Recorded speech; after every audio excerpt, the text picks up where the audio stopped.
ներկայաց պայմանավորեք ներկայացեք։ Այո։ 168 ժամ Զարուհի Դիլանյան։ Պարոն նախագահ, Ձեր պրոլոգում, նաև առաջին հարցինի պատասխան, մանրամասն անդրադարձակ, ամեն դեպքում հարցադրումներ մնացին հենց այս օգոստոսի 8-ի փաստաթղթի լույսի ներքո, ինչպես է գնահատում նոյեմբերի 9-ի փաստաթուղթը, այս պահին ունի այս փաստաթուղթը ինչ-որ հնարավորություններ, այլընտրանքներ, որոնք չի առաջարկում օգոստոսի 8-ի փաստաթուղթը, ինչ կանեիք դուք, եթե հնարավորություն ունենայիք իշխանության գալ, այսպես ձեր թիմով, կփոխեիք արդյոք օգոստոսի 8-ի փաստաթղթի կետերը, կամ այլ առաջարկներով հանդես կգայիք, ինչը որ այստեղ եք ներկայացնում, հնարավոր է արդյոք չեղարկել այդ փաստաթուղթը այլ իշխանության պարագայում։ Եվ պարբերաբար ասում եք խաղաղության ձեր տեսլականի մասին, ամեն դեպքում խաղաղության օրակարգի մոնոպոլիան կամա թե ակամա հայտնվել է այս իշխանության ձեռքում, ինչու չի ստացվում այդ մոնոպոլիայից իշխանությանը զրկել, ինչն է խանգարում ձեզ, եւ քանի որ արտաքին քաղաքականության կտորն է, վերջին հարց, մամուլում հրապարակումներ եղան ձեր եւ Ռուսաստանի բարձրաստիճան պաշտոնյաներից մեկի հանդիպման մասին, որքանով է դա հավաստի եւ եթե հավաստի է, ինչ եք քննարկել, Կիրիենկոյի մասին է խոսքը։ 3 հարց եղավ։ Փոխկապակցված։ Չնկատեցի փոխկապվածությունը անկեղծ ասած, նայեք։ Հիմա հիմնական հարցը ես հասկանում եմ, ինչ պետք է անել, կամ ինչ դուք կանեիք։ Նայեք, նոյեմբերի 9-ի փաստաթուղթը, եթե համեմատենք այս ամեն ինչի հետ, իհարկե այսօր նույնիսկ երազանքի փաստաթուղթ կարելի է անվանել։ Այդ փաստաթուղթը ենթադրում էր նաև Արցախի գոյությունը։ Հիմա այս փաստաթղթի հետ կապված ընդհանրապես Միացյալ Նահանգները այն երկիրը չի, որի հետ կարելի է ստորագրել մի փաստաթուղթ, հետո 1 ամիս, 2 ամիս հետո կամ 6 ամիս հետո չեղարկել, ասել չէ, չենք ընդունում եւ այլն։ Բավական դժվար է։ Չի նշանակում, որ Միացյալ Նահանգների ինչ ասի պետք է անես։ Ոչ, Միացյալ Նահանգները կտրուկ դեմ էին Իրան-Հայաստան գազամուխի կառուցմանը, բայց մենք կառուցեցինք։ Մի քանի պատվիրակություն հատուկ եկել էին Հայաստան, նշելու համար, ինձ հասցնելու համար այն հանգամանքը, որ իրենք դեմ են, կառուցել ենք եւ պահպանել ենք Միացյալ Նահանգների հետ լավ հարաբերություններ, նույնիսկ հազարամյակների ծրագրի մեջ ներառված էր Հայաստանը։ Եվ ավելի ճիշտ ձևը, դիվանագիտական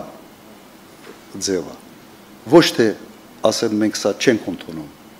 փորձել ես դրա մասին ասացի, պրոյեկտը մեծացնել, ցույց տալ Միացյալ Նահանգների հետաքրքրությունը ավելի մեծ պրոյեկտի մեջ։ Այնպիսի պրոյեկտի մեջ, որտեղ ներառված են նաև մեր շահերը, եւ որտեղ նվազում են ռիսկերը Միացյալ Նահանգների հետ կապված։ Որովհետեւ կարող է իսկապես ստեղծվել մի վիճակ, երբ օրինակ Երասխի կտորը չի կառուցվում դեպի Երասխ, դեպի Հայաստանի սահման Ադրբեջանի կողմից, եւ Միացյալ Նահանգները որևէ լծակ չունի պարտադրելու, որովհետև պայմանագրերով դա ֆիքսված չի։ Գիտեք ինչ ասելու Տրամպը այդ դեպքում, եթե այն հեռախոսով, որի մասին ուշում էին, օրինակ զանգեն, WhatsApp-ով եւ ասեն, բասենցա, ալի ոչի անում, Տրամպը ասելու է, հիասթափված եմ ալիևից։ Սրանով վերջանալու է, որովհետև այլ մեխանիզմներ այդ փաստաթղթի մեջ ոչինչ չկա։ Դրա համար ես առաջարկեցի ոչ թե ուղղակի մերժել, այլ հակառակը, մեծացնել պրոյեկտը, ցույց տալ իրենց հետաքրքրությունը։ Թողնել անունը, եթե մենք ենք կառուցում։ Ասել սա Տրամպի ուղին է, շնորհակալ ենք Միացյալ Նահանգների այսպիսի հետաքրքրության համար, որ միջամտել են, որ փորձում են ինչ-որ հարց լուծել։ Բայց մենք ուզում ենք, որ հարցը լուծվի բոլոր կողմերի համար, ոչ թե հարց լուծվի մեկ կողմի համար։ Բայց սա է մեր, ու կարելի է դա անել։ Պատասխանեցի ձեր հարցին։ Հա, այդ արդեն 4-րդ հարցն էր։ Իշխանության ձեռքինը, գիտեք, հետաքրքիր է, որ պարադոքսալ է։ պատերազմ վերած մարդը խոսում է խաղաղության մասին։ Ես մեկ հարցազրույցի ժամանակ վերջերս ասել եմ, իսկապես 18 թվականին խաղաղությունից չէր խոսում, որտեղ կար խաղաղություն, բայց չկար խաղաղության օրակարգ։ Երբ որ խաղաղություն չի լինում, հայտնում է խաղաղության օրակարգ։ Ինքը բերել է պատերազմ, ինքը ծնել է իր գործողություններով եւ 5000 զոհերով, 11000 վիրավորով, ինքը ծնել է խաղաղության օրակարգ։ Եվ абսուրդը նրա մեջ է, ինքը փորձում է այդ օրակարգի հեղինակը լինել եւ մենաշնորհը ունենալ այդ օրակարգի վրա։ Մենք պետք է մենք ցույց տանք, որ ուղղակի բացարձակ սուտ է, չկա այդպես։ Ավելին ասեմ, հիմա խոսում է, լավ, չմտնեմ այդ թեմայի մեջ, թե չգալու եմ 4-րդ հանրապետություն եւ վերջ։ Հա, նայեք, ես մեկ ամիս առաջ եղել եմ Մոսկվայում։ Մոտ մեկ ամիս առաջ եղել եմ ընդամենը 2 օր շաբաթ կիրակի։ Մասնավոր ազնական ինչ-որ հարցերով։ Եվ վերադարձել եմ երկուշաբթի օրը, կեսօրին։ Եթե պաշտոնական հանդիպումների նպատակ ունենայի,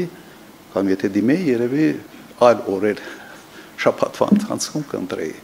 Բայց ես հասկանում եմ, որ երբ ես հայտնվում եմ Մոսկվայում, անպայման նման կարգի, այսպես որեր տարածվելու են։